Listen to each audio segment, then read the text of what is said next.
Fantasy apps आपके पैसे लूट रहे हैं। बड़े बड़े सेलिब्रिटीज, क्रिकेटर्स और यूट्यूबर्स इन ऐप्स की प्रमोशन करते हैं। आईपीएल टीम्स की जर्सीज पर इनकी प्रमोशन होती है और इन सब प्रमोशंस में यही दिखाया जाता है कि कैसे आप रातों रात करोड़पति बन सकते हो। असल में इन ऐप्स की हकीकत सिर्फ और सिर्फ आपके पैसे लूटने होते हैं और कैसे आपको गैम्बलिंग एडिक्ट बनाया जाए। आइए जानते हैं इस वीडियो में कि ये फैंटेसी ऐप्स पैसे कैसे कमाते हैं और कौन से साइकोलॉजिकल ट्रिक्स यूज करते हैं आपको गैम्बलिंग एडिक्ट बनाने के लिए। सबसे पहले समझते हैं कि गैम्बलिंग होती क्या है। इमेजिन करो कि आप अपने दोस्त के साथ कॉइन फ्लिप करने का गेम खेल रहे हो और आपने 1000 रुपीज की बेट लगाई कि हेड आएगा और आपके फ्रेंड ने 1000 रुपीज की बेट लगाई कि टेल आएगा। इसे गैम्बलिंग कहते हैं क्योंकि आप अपने 1000 रुपीज को रिस्क में डालते हो, जिसे गेम ऑफ लक कहते हैं। गैम्बलिंग का इतिहास बहुत ही पुराना है। 3000 BC में लोग डाइस से गेम्स खेला करते थे, एनिमल फाइट पे पैसे लगाते थे और ये सोसाइटी का बहुत ही इंपॉर्टेंट पार्ट था। 17th सेंचुरी में इटली में पहला कैसीनो खोला गया जहाँ इकट्ठे होकर सभी लोग जुआ खेलते थे। इन गैम्बलिंग हाउसेज में इतने लोग आने लगे कि लूटपाट होने लगी, लड़ाई होने लगी और साल 1955 में इन गैम्बलिंग हाउसेज को बैन कर दिया गया। गैम्बलिंग हाउसेज बैन होने के बाद लोगों ने गैम्बलिंग करने के नए नए तरीके निकालना शुरू कर दिया और इसके चलते हर एक कंट्री में गैम्बलिंग के रिलेटेड अलग अलग रूल्स है। कुछ जगहों पर रूल्स बहुत स्ट्रिक्ट है जबकि अन्य जगहों पर फ्रीली गैम्बलिंग की जाती है। जैसे गोवा, सिक्किम, दामन में जाके आप कैसीनो में आराम से सट्टा लगा सकते हो, आप हॉर्स रेसिंग पे पैसा लगा सकते हो, आप स्लॉट मशीन, रोलेट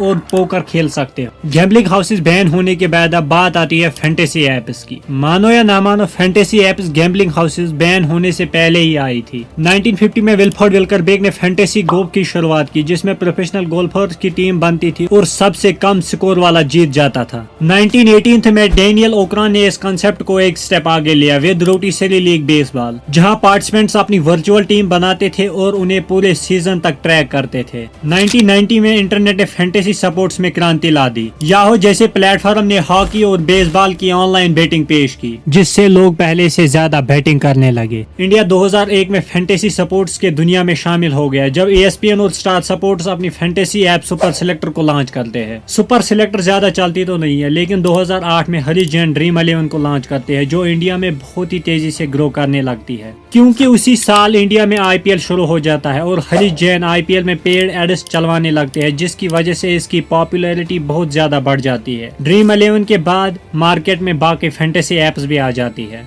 अगर मोटा मोटा देखे तो इंडिया में लोग लगभग 15 करोड़ सिर्फ एक मैच पे लगाते हैं। ये फैंटेसी ऐप्स यूनिकॉर्न बनती जा रही है, हजारों करोड़ों का टर्नओवर करते हैं सिर्फ और सिर्फ आपको करोड़पति बनने के सपने दिखाकर। अगर कुछ लोग जीत भी जाते हैं तो बाकियों को लगता है कि हम भी करोड़पति बन सकते हैं। कुछ लोग तो 4-5 टीम बना लेते हैं अपनी विनिंग प्रोबेबिलिटी बढ़ाने के लिए। अगर मैथमेटिकली देखा जाए तो आपके जीतने के चांस सिर्फ 0.0000667% है। अगर आप 7 करोड़ से ज्यादा टीम्स भी बना लेते हैं तब भी आपके जीतने के चांस ना के बराबर है। अगर विराट कोहली, सचिन तेंदुलकर इन ऐप्स पे टीम बना लेते हैं तब भी उनके जीतने के चांस ना के बराबर ही है। और इसी चक्कर में लोग अपने माँ बाप की सेविंग गवा देते हैं। कुछ लोग टीम बनाने के चक्कर में अपनी जॉब भी गवा देते हैं। संतोष कोहली इन बैटिंग ऐप्स के चक्कर में 40,000 गवा देता है जो उसके बाप ने उसे ट्यूशन फी दिए थे। अब सबसे बड़ा सवाल है कि ये फैंटेसी ऐप्स कौन से ट्रिक्स यूज करते हैं आपको ट्रैप करने के लिए। पहली ट्रिक, पेड एडवर्टीजमेंट। बड़े बड़े सेलिब्रिटीज इन ऐप्स की प्रमोशन करते हैं और आपको दिखाया जाता है ये देखो इसने 1 करोड़ जीत लिया, ये देखो इसने SUV जीत लिया, आप क्या कर रहे हो, टीम बना लो। दूसरी ट्रिक, फ्री बोनस। आपको खेलने के लिए फ्री एंट्री दी जाती है। आप सोचते हो क्या ही होगा, फ्री ही तो है, खेल लेते हैं, क्या पता मेरी किस्मत चमक जाए। तीसरी ट्रिक, नियर मिसेस। आप विनिंग के बहुत क्लोज आ जाते हो। आप सोचते हो काश 1 पॉइंट और आता तो 1 करोड़ सीधे बैंक अकाउंट में आ जाता।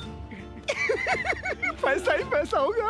तो दूसरे दिन आप फिर से खेलने लगते हो। अगर कभी बीच में आप 5-6 हजार जीत भी जाते हो तो आप सोचते हैं जो पिछले जो हारा था आज उसका हिसाब बराबर हो गया, अब फिर से खेलते हैं। तो मेरे दोस्त मुबारक हो, आप गैम्बलिंग एडिक्ट बन गए हो। चौथी ट्रिक, नोटिफिकेशन। मैच से पहले ही आपको नोटिफिकेशन आ जाती है टीम बना लो, लाइनअप्स खुलने वाली है, तो आप सब काम छोड़ के इन एप्स पे टीम बनाने लगते हो। अब समझते हैं कि ये फैंटेसी एप्स पैसे कैसे कमाते हैं। मान लो आपने 49 रुपीज वाले कंटेस्ट में हिस्सा लिया और इस कंटेस्ट में 500 लोग पार्टिसिपेट करते हैं। अगर इन 500 प्लेयर्स के अमाउंट को कलेक्ट करे तो आता है 24,500 रुपीज। सबसे पहले इस अमाउंट पर लगेगा 28% GST जो गवर्नमेंट लेगा, तो बचते हैं 17,640 रुपीज। जो ऐप ओनर है वो भी अपना 20% काट लेगा।